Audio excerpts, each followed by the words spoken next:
Salutations, people!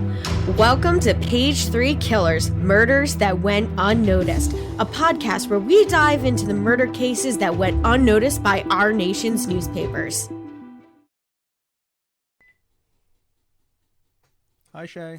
Hi, John. Hi, people. Hi, guys. Welcome back. Welcome to episode 24, Page 3 Killers, Murders That Went Unnoticed. And just so you guys know, this episode will be coming out on John's birthday week. So we have a special episode. So this is going to be our John's birthday episode / 4th of July week episode.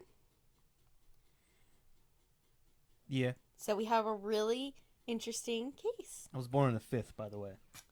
I know, you were born on the 5th, but it falls on 4th of July week. Oh, no, but I'm just letting everyone else know. Yeah. My birthday is not July 4th. Now, I chose to do a really old case. I'm talking Founding Fathers old. Original. Yes. The original OG. The first murder trial of the United States of America. All right, so I'm looking at these dates. They look weird.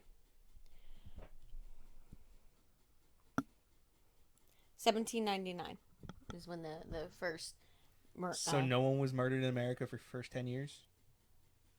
No. Like, I'm sure they were, but this was the first one that there was actually, like, a trial based off of jurisprudence.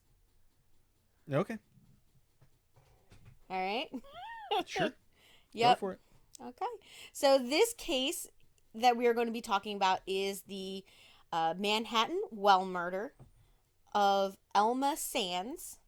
I'm not even going to try to pronounce her full first name, but she went by Elma. And she was supposedly murdered by her lover, Levi Weeks, in 1799. And it was dubbed the Manhattan well murder. Was she killed in a well? Well, we're going to talk about it.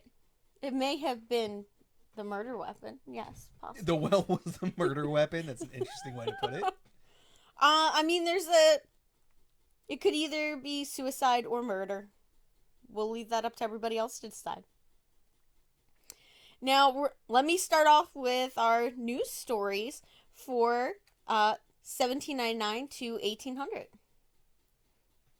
Okie dokie. Yeah. So we had an elected president, John Adams from Massachusetts. He was a Federalist. That would be president number 2. Yep, number 2. Strangely enough, his vice president, staunchly anti-federalist. Yes, and that would be Virginia Thomas Jefferson, who was You may have heard of him. You know.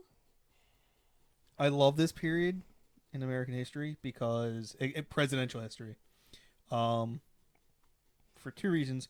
One, the men are brilliant. Yes. Compare that to present-day presidents. No comment. And 2, the vice president was the person who came in second. Yeah, which is so fair. Mates. Like, nowadays, I feel like half of the government feels disenfranchised when their candidate loses. So it just pisses off, at least half or a large majority of the country. So I feel like this would have been a better idea, having the opposite candidate be their vice president. I feel like that was an ingenious idea. And while you can't really compare the Federalists to the Anti-Federalists, or I'm sorry, like the Federalists and Whigs and the political, they weren't even parties yet, of this period to Democrats and Republicans. Mm-hmm. A rough idea would be John Adams would be a Democrat. Yes. And Jefferson would have been a Republican. Yeah. So Thomas Jefferson at this time was a Democratic Republican. Yes. Was his official designation. Although the Republican Party would not exist for another 60 years. Yes, correct. And I believe it actually switches. Like, is that or is that a common misconception? No, it's hard to. I mean, because the issues of the day were so different. Like the Republican Party basically existed, was created as a response to the Southern Democrats' response to slavery. Um, Prior to that, you had Whigs, you had Federalists, you had Democratic Republicans. Basically, the Federalists wanted more federal government power. The Anti-Federalists wanted less. Yeah. So that's where he becomes more of a Democrat. Adams becomes more of a Democrat than a Republican. Because Democrats want to be giving everything away. Well, everything that doesn't belong to them away. but again, you can't really compare. Yeah. That's as a rough approximation. Marginally different now. Politics now is way different than politics then. Yeah, they were busy trying to figure out how to, run start a country. Not run a country, start a country. Yeah. At this point, like I said, the country is only about, well, the Constitution is roughly 10 years old. Now, if anybody is a Hamilton fan, although that musical does get a lot of things wrong, history-wise, it is a good starting point to know when these things happen, because this case is actually referenced in a song in Hamilton, which I thought was interesting. Let's continue with the news. All right, so on January 7th, we have the Virginia General Assembly adopts the Report of 1800, a resolution drafted by James Madison, arguing that sovereignty of the individual states under the United States Constitution and against the Alien and Sedition Acts. Yes, so this would have been the anti-federalist position. Mm-hmm. Which, by the way, this is the reason John Adams, great founding father, terrible president, Alien Sedition Act, one of probably top 5 worst laws ever made. Yep. Basically said you were not allowed to say anything bad about the government or else they can throw you in jail. Yeah, which is absolutely ridiculous, because that is the whole reason why they wanted to, not be citizens of England. Because you couldn't talk bad about your king. Kind of thing. Well, I mean, there was a whole bunch of other reasons why. But, like, taxes without representation. Which is a far better reason. Now, in April, voting began to pick the new president that would be in office in 1800. And that voting, if everybody thought the last election was really long, this one here started in April, didn't end until October. And the results were not announced until February of 1801.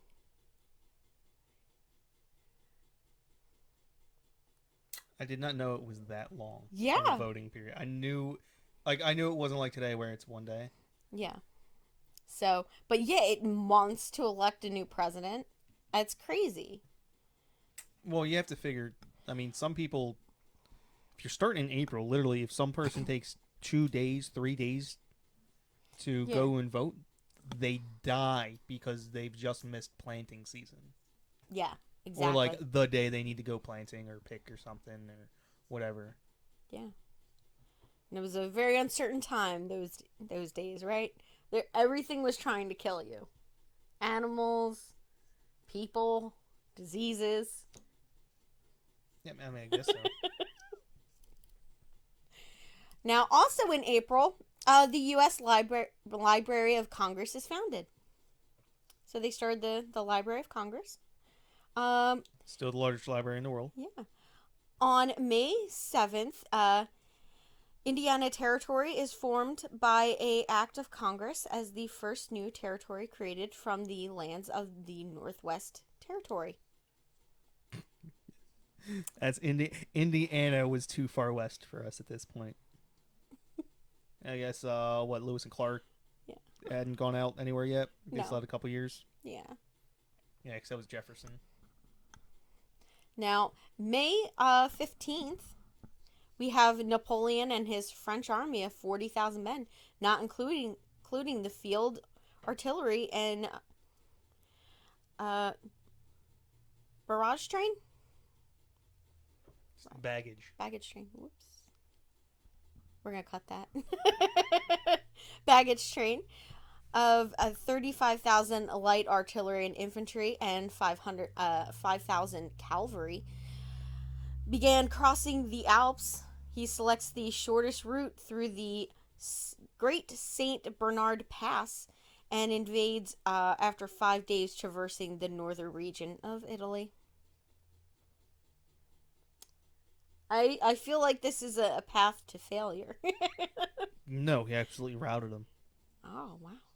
Oh, he wouldn't lose. He wouldn't lose for almost 20 years. Oh, shit. He became the emperor of what is essentially Europe. Yeah. With the exception of Great Britain. That's crazy. Yeah, like, and I remember listening to a thing where they were talking about like his height being he was an average height, or like maybe a little 5'7". taller. He was about my son. He was just slightly shorter than me. So people average height would have been my height, babe. No, that's not true at all. Yes. No, average height would have been slightly shorter than me, about 5'6". Okay, whatever. Trying to make myself feel better about being short. For men, for women, it was probably closer to 5 foot. Yeah. Now, on May 21st, we have President John Adams issues a general amnesty for the Pennsylvania Dutch farmers who participated in the Fairs Rebellion? Fry's Rebellion? Fry's Rebellion. That does not look right. F-R-I-E. Fry. Apostrophe S. It's an SS. Well, that's because Fry's is a name. Actually, it probably shouldn't have the apostrophe S. You just... See? No, I don't think it's a name. That's why. Fry's I don't think is a name. So you still put the apostrophe S. If it was a name, you would just put the apostrophe. But wouldn't that be like the location, like a town or something? I don't know. I'm assuming this is the Whiskey Rebellion. That's what I know it as. I guess we can Google it. Yeah, look that up. And I will move on. Now, on July 10th, Connecticut secedes its West Reserve in area in the present-day northeast Ohio to the federal government, which adds it to the Northwest Territory. No, this was not the Whiskey Rebellion. No. What is it? That would have been Shays Rebellion. It was just a tax rebellion. Oh. So just people didn't feel like paying taxes. Yeah, here in Pennsylvania. Yes. I was getting that mixed up with the Shays Rebellion. Which is the Whiskey Rebellion. And where's that at? That would have been further west Pennsylvania. Oh. Okay. Yeah.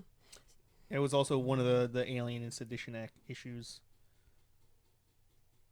Now, on August 4th of that year, we have the United States takes its second census, and it finds that we currently had a lot more people than I thought.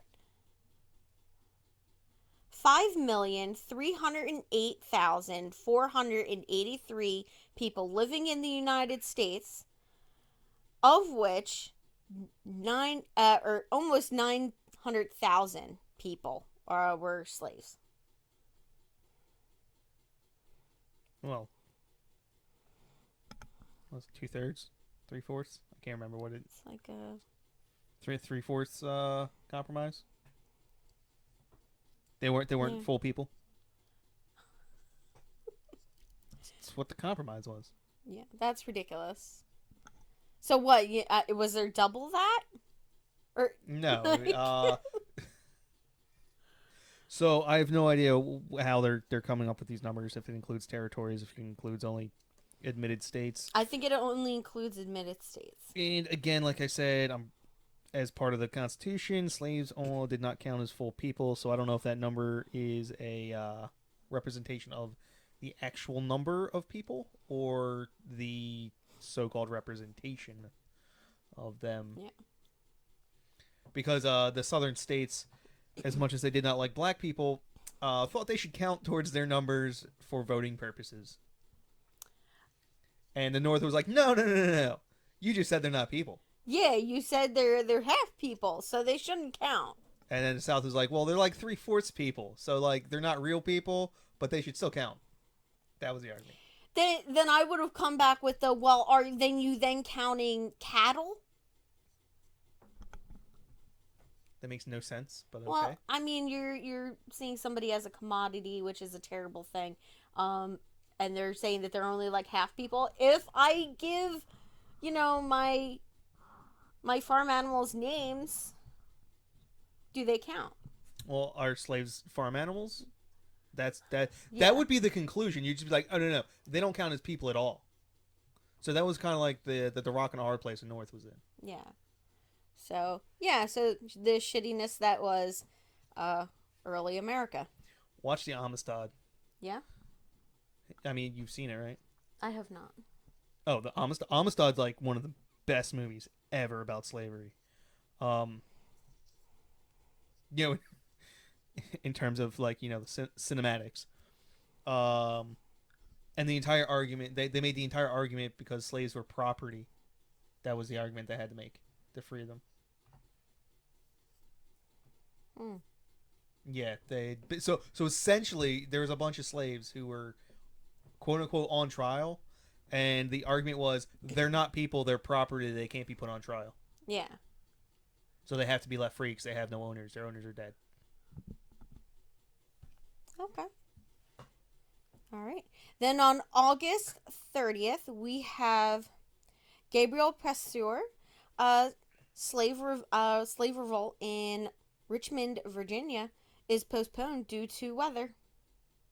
Word of his plan reaches the Virginia governor, James Monroe, who calls in the state militia, and they capture and hang Gabriel in October, along with 23 other slaves.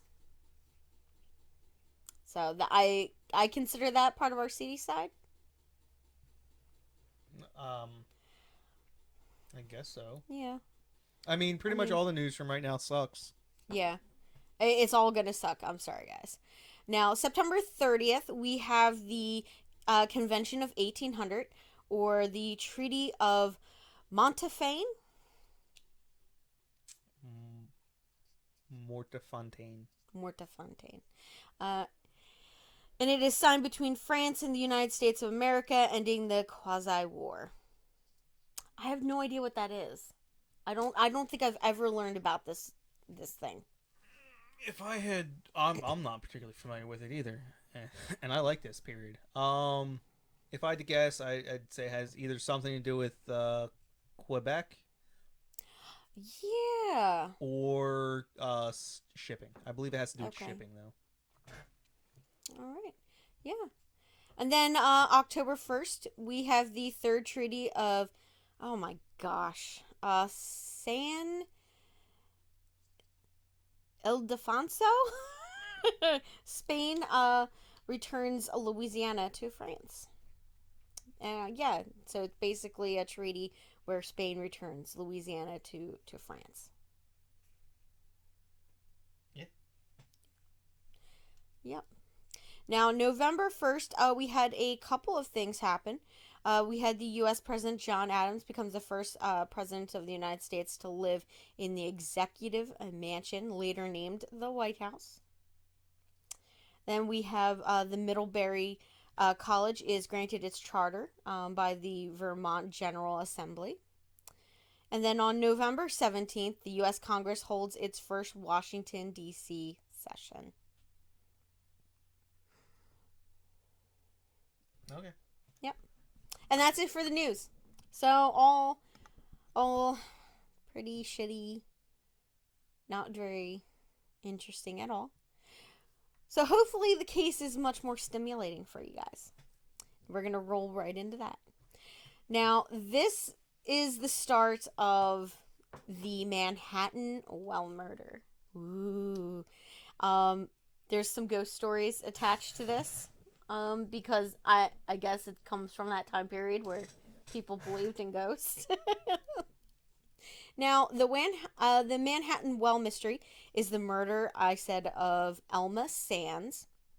And on January 2nd of 1800, the body of Elma Sands was found in the Manhattan Well near her boarding house that she was staying at, which was the Rings boarding house.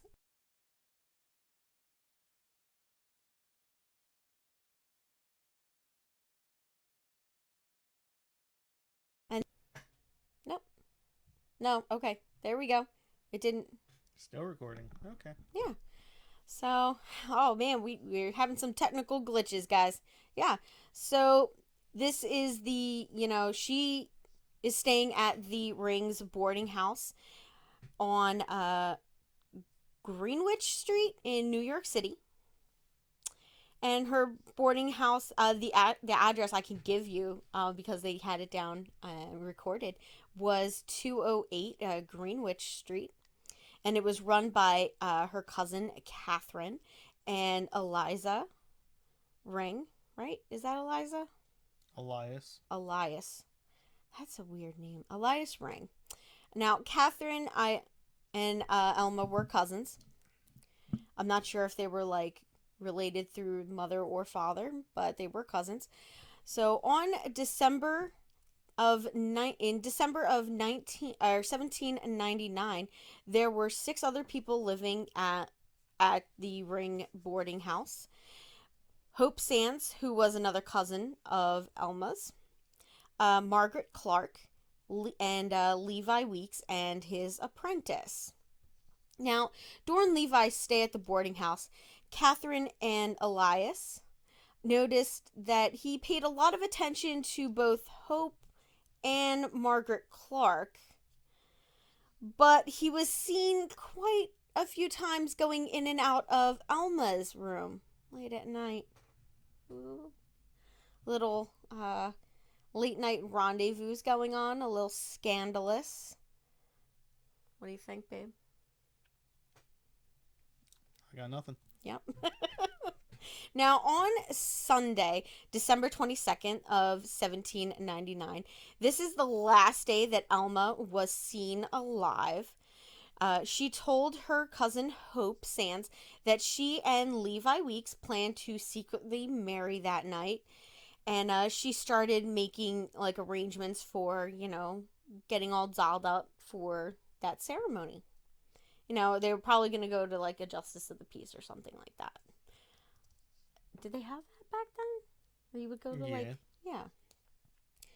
So, she went about those plans, and Levi Weeks, who was working for his brother Ezra Weeks, who was an architect that designed several prominent landmarks in New York City, including Alexander Hamilton's estate on Covent Avenue. And Levi supervised those sites for his brother. So he was basically like a project manager at these sites while the construction was going on. So he would like make sure that everything was being built to the plans. He seems like a pretty important person at this time. Yeah. His Ezra Weeks is probably more prominent than his brother. He had connections with not just Alexander Hamilton, but Burr. Aaron Burr. A lot of politicians. So he was a pretty high-standing character within the social circle of, upper crust of New York politics, right? Yeah, society. New York society and politics. So kind of important person. Now, on the night of the murder, which took place on the evening of December 22nd, Elma planned to go out with Levi. Catherine Ring helped her with her dress, helped her get ready. And when she was said to be leaving around, it was 8 o'clock. So Catherine says that she heard Elma's door open and close, and then she shortly after that heard the front door open and close. So she assumed that her cousin Elma had left with Levi together. Now, at 10 o'clock, Levi returned to the boarding house, and he expressed surprise that Elma was out so late alone and denied that she had left with him that evening. So the city at this time, it is December. It is covered with snow. So it's pretty snowy out. A number of people said they saw Elma riding in a one-horse sleigh that night, accompanied by two men. Now, Ezra Weeks owned a one-horse sleigh and a horse that resembled the one witnesses said they saw. When Elma failed to return that night, suspicion fell on Levi. 11 days later, some boys playing near the Manhattan Well at the intersection of Green and Spring Street found a lady's muff floating in the water of the well. What's a muff? So muff is it's fabric and fur that is like a round puff ball that you would put your hands inside. Like it had like a it would keep your hands warm. Oh, okay. Yeah. So you would like put your hands through the two holes and you could like join them together and like hold your hands. Yeah. And it kept your hands warm. And it was like sort of a little bit nicer than having like gloves or something like that.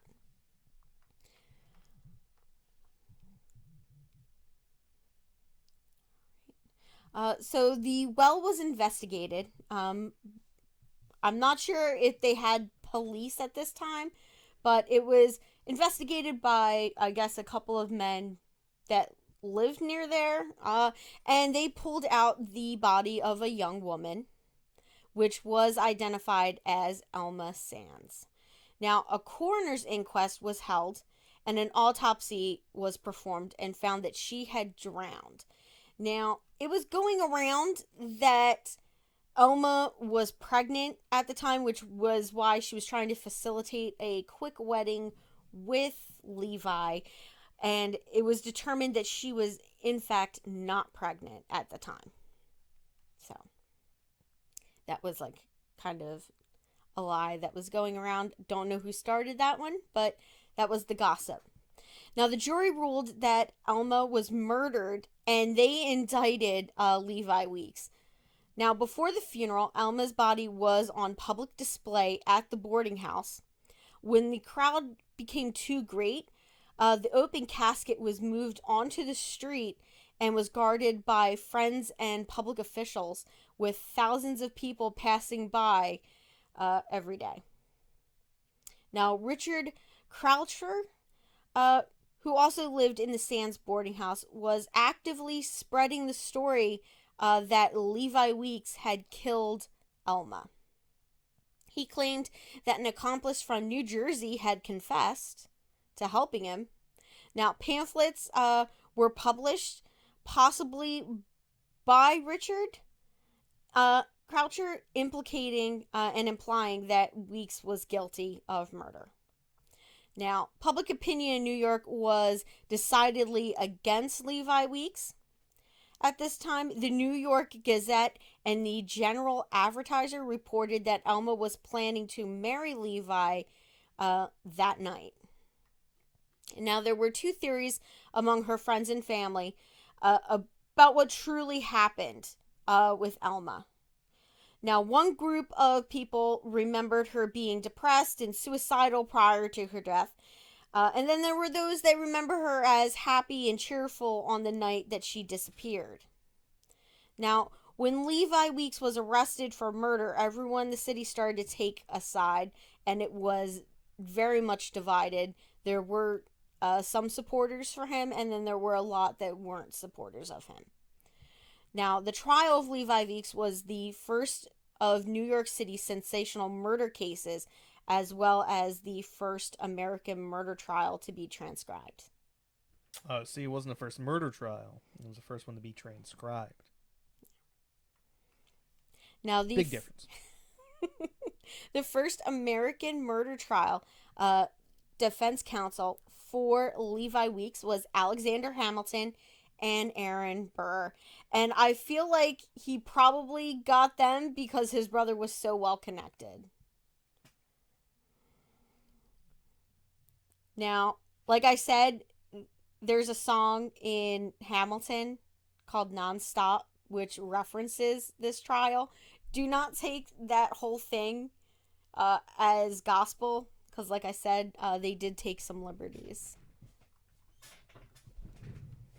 Just like Alexander Hamilton, taking liberties from people. Yep. On many occasions. Now, the trial started on March 31st of 1800. Now, in January of 1800, the American Republic was only 12 years old. Yeah. Our country was only 12 years old at this time. Well, the Constitution was only 12 years old. Yeah. There was no case law at this time yet for murders,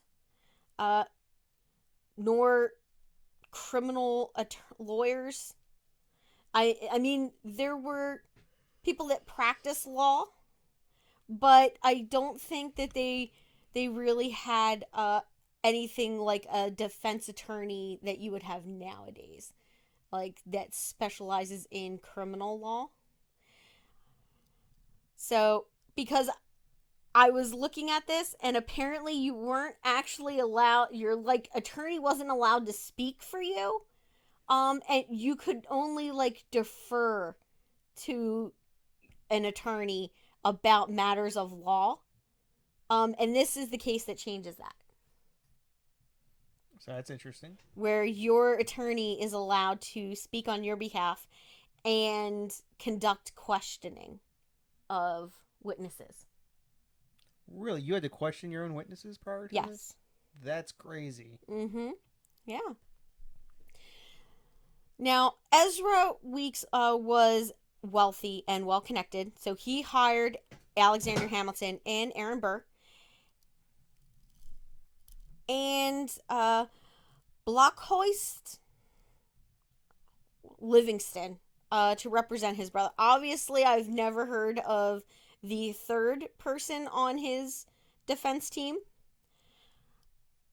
because everybody knows Hamilton and Aaron Burr, who were bitter political rivals and did not work well together, except for this case.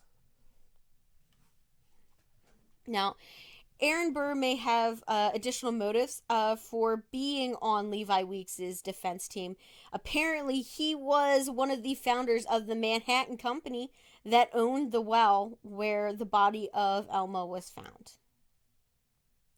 Now, the case was tried by John Lansing, the Chief Justice of the New York Supreme Court, the mayor, the city recorder, and an alderman.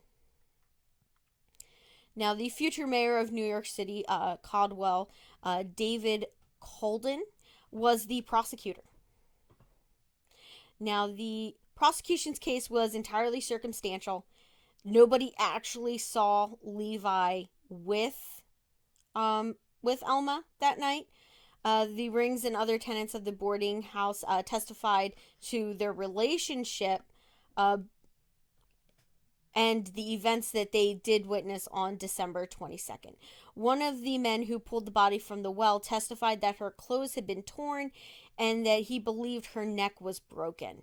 Now, medical testimony was given by a dentist who saw the body after the inquest. He saw scratches and bruises on her body, including a ring of bruising around her neck as if she had been strangled. I just love how he's a dentist. Mm-hmm. I guess you go to the dentist for like also other medical needs. I have no idea. I don't know. But I guess they were going to put all of that on the dentist. Yeah. Now, the defense asserted that Elma had committed suicide and challenged every point of the prosecution's case.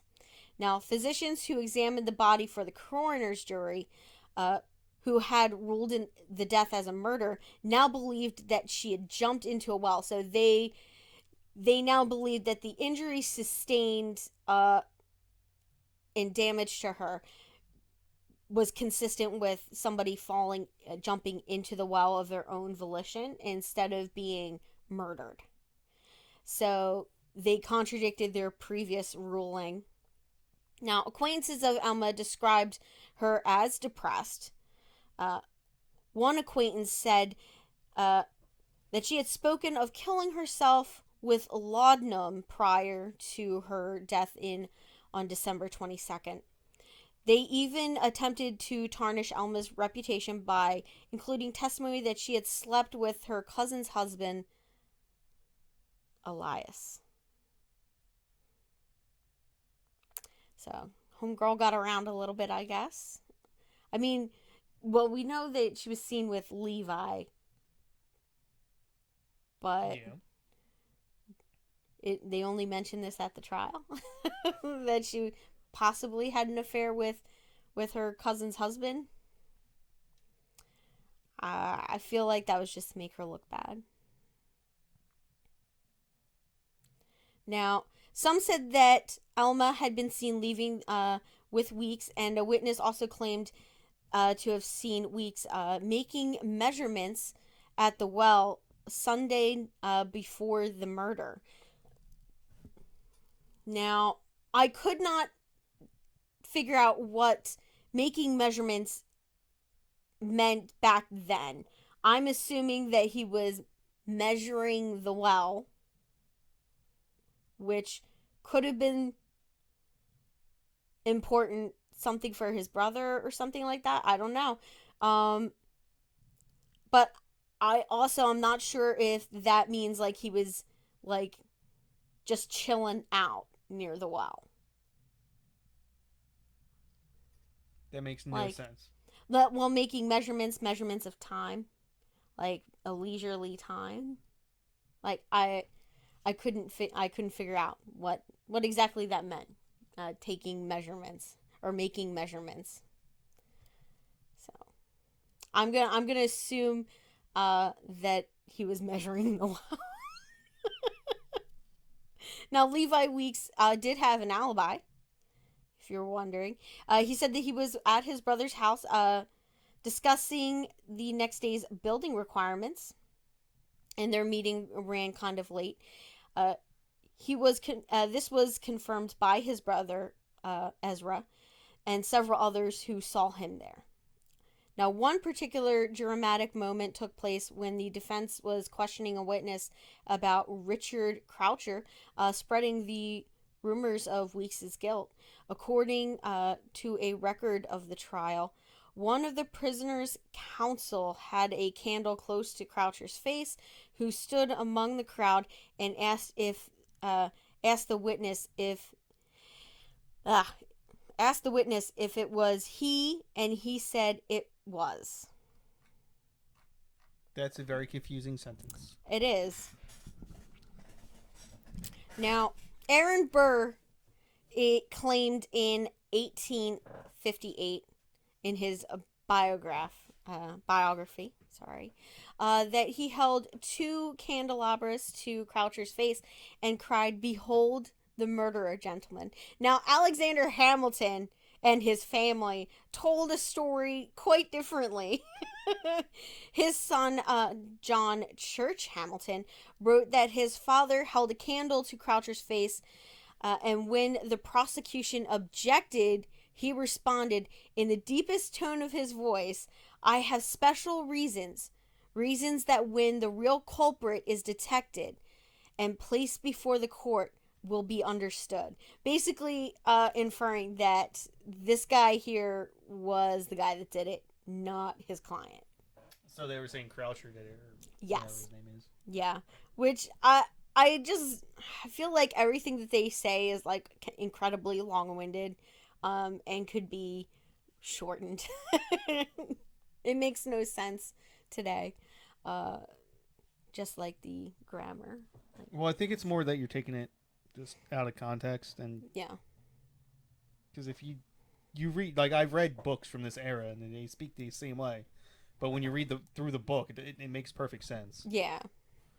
But when you take little snippets, there's a lot of back and forth referencing. They use a lot of pronouns.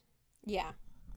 Now, in truth, this event had little to no effect on the outcome of this trial, yet Hamilton and Burr make it sound like this was the linchpin of the case, and that this is what, like, turned the tide of opinion for the jury. I can't imagine this is allowed in any modern day trial.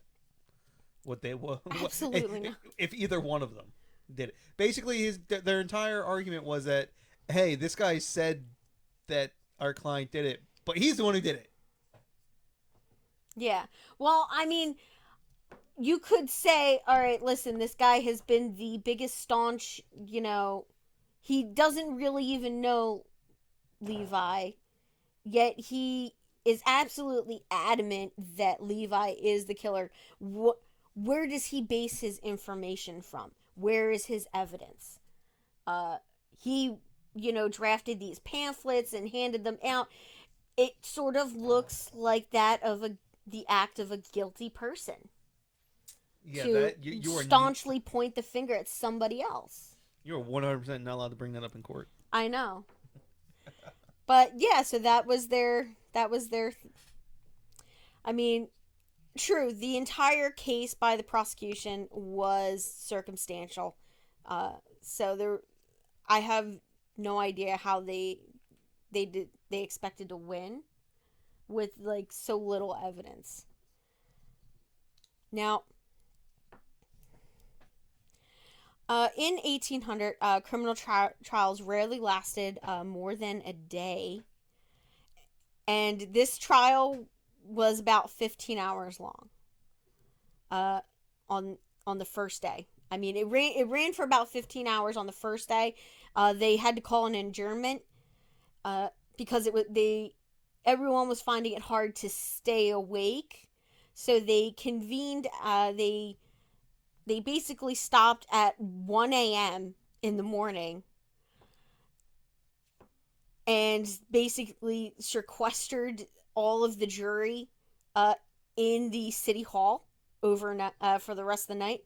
And then the next day, they started arguing the case at 2:25 after everybody had an hour and a quarter. That's not what that says. Or 2:25 a.m. Yeah, they argued it until 2:25 a.m. the next day. Now, the prosecutor requested an adjournment until the next day when he would give his closing statement. Now, the judge denied the adjournment, saying that closing arguments were unnecessary at that point, and he put it to the jury, who returned 5 minutes later with a verdict of not guilty. They were just like pissed. They had to stay. They were just like, no. This is how all trials should be. Yeah, like same day. That what you're saying? So 1 day, 2 days? Like, max? Jerry, 5 minutes. Go. Yeah. I don't know. I mean, if it came... Like, I mean, this is the day and age, babe, where they executed people for murder. Also, I think that if someone just feels like staying up to 1 a.m., the judge should just be like, yep, we'll keep on going. Keep on going. Yeah. Now, the aftermath of this. So, obviously, he's found not guilty. Now, the public of New York strongly disagreed with the verdict. So, he was forced to move out of state to Deerfield, Massachusetts. This did follow him there, so he had to move a couple more times. He moved to Cincinnati, Ohio, and then to Lexington, Kentucky, where he finally settled he finally did settle in Natchez, Mississippi, where he became a successful architect. Now, he did marry a woman by the name of Anne Greenleaf, and they had 4 children together.